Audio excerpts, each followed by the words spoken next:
नमस्कार मित्रों, मैं हूं आचार्य हरि सिंह शास्त्री और आप देख रहे हैं शिक्षा सनातनी। मित्रों, आज हम व्याकरण के अगले टॉपिक में है अनुवाद प्रकरण।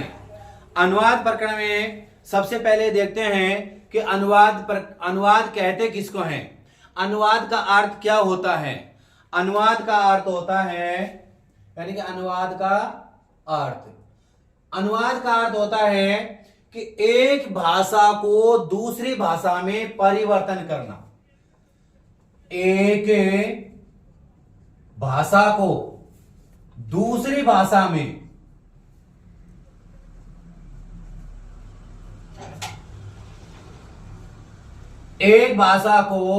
दूसरी भाषा में परिवर्तन करना या परिवर्तित करने का नाम ही क्या कहलाता है? अनुवाद कहलाता है। यानी कि एक भाषा है, जैसे हिंदी भाषा है, उस भाषा को दूसरी भाषा में परिवर्तन करना, यानी कि हिंदी को संस्कृत में करना, हिंदी को अंग्रेजी में करना, अंग्रेजी को हिंदी में करना या अंग्रेजी को संस्कृत में करना, तो वो क्या कहलाता है? अनुवाद कहलाता है। सबसे पहले अनुवाद पढ़ेंगे तो क्या करना है हमें कि हमें सबसे पहले अनुवादों शब्दों का ज्ञान होना चाहिए। जैसे राम शब्द है, रमा शब्द है, हरि शब्द है, फल शब्द है, तत् शब्द, अस्मद युष्मद शब्द, ये शब्दों का ज्ञान होना जरूरी है। और धातुओं का ज्ञान भी होना चाहिए, जैसे पट धातु, भू धातु है, आदियों का ज्ञान होना जरूरी है। यदि हमें शब्द और धातुओं का ज्ञान हो जाता है तो हम अनुवाद आसानी से बना सकते हैं। अब उसके बाद क्या करते हैं अपने यहां पर है, जैसे किसी भी वाक्य को संस्कृत में अनुवाद करने से पूर्व उस वाक्य के कर्ता, क्रिया और कर्म के साथ साथ जैसे काल है, वचन है, पुरुष है, लिंग और विभक्तियों का ज्ञान भी हमें होना चाहिए। कारक चिन्हों का भी ज्ञान हमें होना चाहिए। इनको भली भांति से समझ लेना है। और अनुवाद में केवल अव्यय को छोड़ करके कोई अन्य शब्द आता है, जिसको अव्यय आता है तो अव्यय तो वैसे के वैसे लिख देंगे, लेकिन अव्यय को छोड़ करके यदि कोई शब्द आता है वो बिना किसी विभक्ति और प्रत्यय के प्रयुक्त नहीं होता है। अब हमें संस्कृत में वचन पढ़ते हैं। जैसे संस्कृत में वचन कितने होते हैं?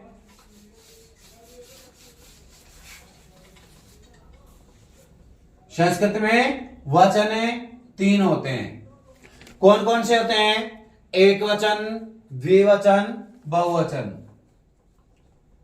एक वचन, द्विवचन,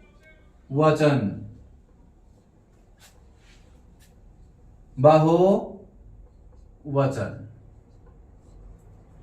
यानी कि संस्कृत में 3 वचन होते हैं, एक वचन, द्विवचन और बहुवचन। एक वचन में 1 को गिना जाता है, द्विवचन में 2 को गिना जाता है और बहुवचन में 3 या 3 से अधिक को गिना जाता है। उसके बाद में है पुरुष। यहां पुरुष है, वो संस्कृत में कितने होते हैं? 3। यानी कि पुरुषों की भी संख्या कितनी होती है? 3 हुए पुरुष। जैसे प्रथम पुरुष, प्रथम पुरुष, मध्यम पुरुष और उत्तम पुरुष। जो प्रथम पुरुष है उसको अन्य पुरुष के नाम से भी जाना जाता है। अब यहां पर जैसे प्रयोग करते हैं उत्तम पुरुष से, जैसे मैं,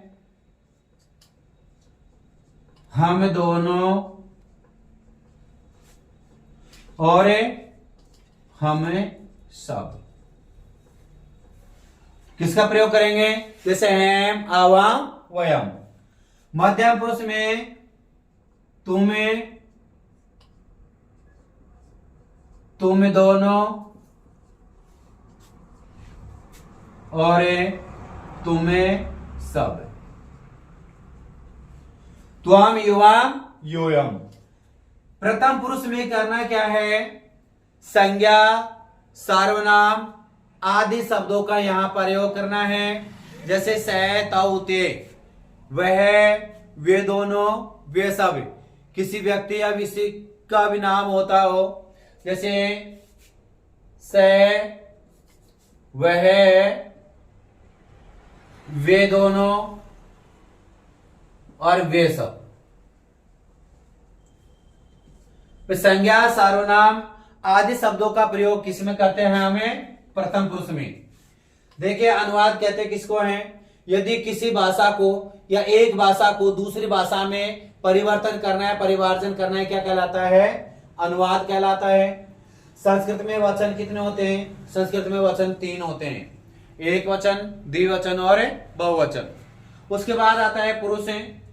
संस्कृत में पुरुष कितने होते हैं, 3। प्रथम पुरुष है, जिसका दूसरा नाम क्या है, अन्य पुरुष है, मध्यम पुरुष है और उत्तम पुरुष। प्रथम पुरुष में संज्ञा सर्वनाम शब्दों का प्रयोग किया जाता है। मध्यम पुरुष में तुम दोनों और तुम सब है, और उत्तम पुरुष में मैं, हम दोनों और हम सब का प्रयोग किया जाता है। उसके बाद में क्या आता है, यहां पर काल। क्या आएगा, काल या समय। संस्कृत में काल कितने होते हैं, संस्कृत में काल 3 होते हैं। जैसे वर्तमान काल, भूत काल और फिर है भविष्यत काल। वर्तमान काल, भूतकाल और भविष्यत काल। यहां पर वर्तमान काल में किसका प्रयोग कर रहे हैं, जैसे कोई भी कार्य जो वर्तमान में हो रहा है, रही है, रहे हैं, इन चिन्हों का प्रयोग करते हैं तो कौन से काल में आएगा, वर्तमान काल में। भूतकाल में जो समय बीत चुका हो, गुजर चुका हो, भूत हो चुके हैं, जैसे था, थे, तीन का प्रयोग यहां पर करते हैं। भविष्यत काल में जो आने वाला समय है, गा, गे, गी, आएगा, खाएगा, पिएगा, जाएगा, जाएगी, इन शब्दों का प्रयोग कहां करते हैं, हमें भविष्यत काल में करते हैं। तो संस्कृत में काल कितने होते हैं, संस्कृत में काल 3 होते हैं, वर्तमान काल, भूतकाल और भविष्यत काल। संस्कृत में वचन कितने होते हैं, एक वचन, द्विवचन, बहुवचन। पुरुष कितने होते हैं, संस्कृत में पुरुष 3 होते हैं, प्रथम पुरुष, मध्यम पुरुष और उत्तम पुरुष है। काल कितने होते हैं, काल 3 होते हैं, वर्तमान काल, भूतकाल और भविष्यत काल। यहां तक आपको समझ में आ गया होगा। वीडियो को देखते रहिए और लाइक एवं शेयर भी करते रहिए। देखिए अगला टॉपिक था हमारा विभक्तियां। देखिए संस्कृत में विभक्तियां, अब विभक्तियां हैं कौन कौन सी हैं, प्रथमा, द्वितीया, तृतीया, चतुर्थी, पंचमी, षष्ठी, सप्तमी और संबोधन। संबोधन सहित 8 विभक्तियां होती है, जैसे प्रथमा, द्वितीया, तृतीया, चतुर्थी, पंचमी, षष्ठी, सप्तमी और उसके बाद में है संबोधन। कितने हो गए, प्रथमा, द्वितीया, तृतीया, चतुर्थी, पंचमी, षष्ठी, सप्तमी और संबोधन। ये 8 विभक्तियां होती हैं। इन 8 विभक्तियों के अनुसार ही यहां पर कारक चिन्हों का प्रयोग करते हैं। देखिए कारक चिन्ह,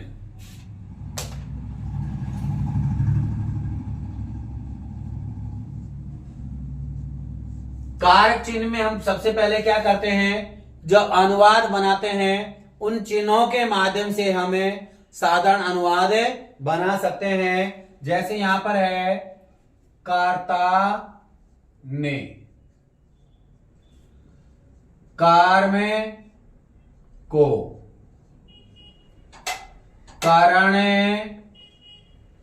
से के द्वारा, संप्रदान के लिए, अपादान से अलग, अलग होने अर्थ में है अलग या पृथक, अपादान से अलग या पृथक हो गया। संबंध, यहां पर संबंध है तो का, के, की, रा, रे, री। संबंध में क्या आएगा, का, के, की, रा, रे, री। अधिकरण, अधिकरण में पे पर, अधिकरण में पे पर, और उसके बाद में लास्ट में क्या आता है, संबोधन। यहां पर संबोधन का जो प्रयोग करते हैं तो प्रथमा विभक्ति में ही करते हैं। जब कारक पढ़ेंगे उस समय प्रथमा विभक्ति में होगा, लेकिन कारक चिन्हों के अनुसार यहां पर जो 8वें नंबर का बताया गया था संबोधन, जैसे इसके चिन्ह होंगे हे, अरे, ओ।